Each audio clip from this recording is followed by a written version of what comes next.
দেখেন, যেই ব্যক্তিটা পবিত্র কালামুল্লাহ শরীফ সহি এবং শুদ্ধ করে পড়তে পারে না, সে ব্যক্তি আবার মুসলমানদের নেতা হয় কি করে? যে ব্যক্তির পবিত্র কালামুল্লাহ শরীফ তিলাওয়াত সহি নাই, সে কখনো মুসলমানদের নেতা হতে পারে না। আর যে সকল মুসলমানরা এরকম ব্যক্তিদেরকে নেতা হিসাবে গ্রহণ করেছে, তারা প্রকৃত মুসলমান হতে পারে না। আহা, আফসোস, আজকে আমরা মুসলমান, আমাদের এতটুকু জ্ঞান হয় না। পবিত্র কালামুল্লাহ শরীফ সহি শুদ্ধ করে পড়া কেমন জরুরি।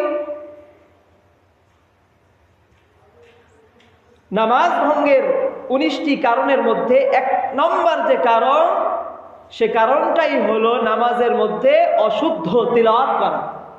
তাহলে এখন চিন্তা করুন, পবিত্র কালামুল্লাহ শরীফের তিলাওয়াতটা কতটা সহি করা জরুরি।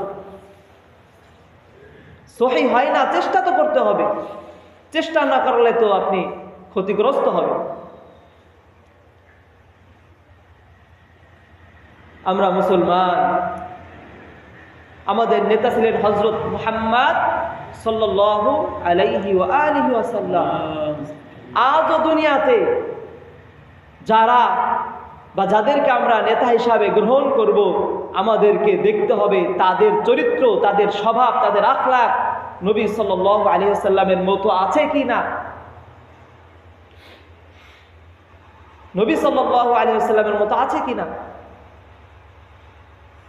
যে ব্যক্তি নামাজ পড়ে না, তার চরিত্রটা কি নবীর মতো? নবীর কি চরিত্র ছিল নামাজ ছেড়ে যাওয়া?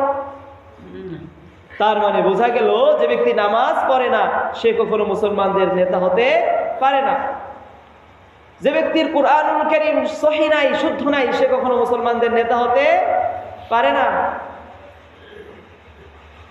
যে ব্যক্তি ইসলামী আইন সম্পর্কে জানে না, অজ্ঞ, সে কখনো মুসলিমদের নেতা হতে পারে না। আল্লাহ আমাদের সকলকে সঠিক বুঝ দান করুন। সকলে বলে আমিন। সকলেই বলেন আমিন। আমিন। আমরা সংক্ষিপ্ত ছোট্ট একটা কথা বলি। ধরেন, একটা লোক বাস চালাইতে পারে না, এখন এরপরেও তাকে মহাব্বত করে, ভালোবেসে, অনেক মহাব্বত করেন, এই জন্য তাকে আপনি বাস চালাইতে দিলেন। বলেন তো, আপনি কি ক্ষতিগ্রস্ত হবেন? বা যারা চালাইতে দিল তারা কি ক্ষতিগ্রস্ত হবে কি না? অবশ্যই ক্ষতিগ্রস্ত হবে। যারা চালাইতে দিল তারাও ক্ষতিগ্রস্ত হবে, আর যে ব্যক্তি চালাইতে গেল সেও ক্ষতিগ্রস্ত হবে। স্টার্ট দিয়েই প্রথমেই সে ডাইরেক্ট খাদে নামবে। এই জন্য আমাদের সমাজে এমন কিছু লোক আছেন যারা একেবারে ইসলামিক জ্ঞান শূন্য। তারা এমন কিছু নেতা চয়ন করেন যারা আসলে ইসলামিক জ্ঞান সম্পন্ন না, আবার তাকওয়াবানও না, যাদের মধ্যে তাকওয়াও নাই, পরহেজগারিতাও নাই। এবং যাকে চয়ন করেন সে যে অযোগ্য, সে নিজেকে অযোগ্য মনে করে না, সে আরো নিজেকে যোগ্য মনে করে সামনে এগোতে যাচ্ছে। ফলে সমাজটা কোথায় যাইতেছে? ধ্বংসের দিকে যাইতেছে। আল্লাহ আমাদের সকলকে সঠিক বুঝ দান করেন। সকলে বলি আমিন।